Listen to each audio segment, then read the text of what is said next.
If you're experiencing issues with installing Call of Duty multiplayer, this guide will help you troubleshoot and resolve common problems.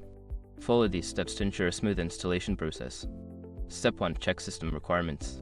Ensure your computer meets the minimum system requirements for the game.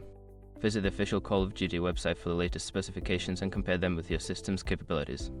Step 2. Update your operating system. Make sure your operating system is up to date. Check for any pending updates and install them. This can help resolve compatibility issues that may affect the installation. Step 3. Verify game files. If you have already started the installation, use the game launcher to verify the integrity of the game files. This process will check for missing or corrupted files and replace them as needed. Step 4. Disable antivirus and firewall. Temporarily disable any antivirus software and firewall settings that may be blocking the installation. After the installation is complete, you can re-enable these security features. Step 5. Reinstall the game. If all else fails, uninstall the game completely and then reinstall it. Make sure to download the latest version from a trusted source to avoid any issues during the installation process. By following these steps, you should be able to resolve installation issues with Call of Duty multiplayer.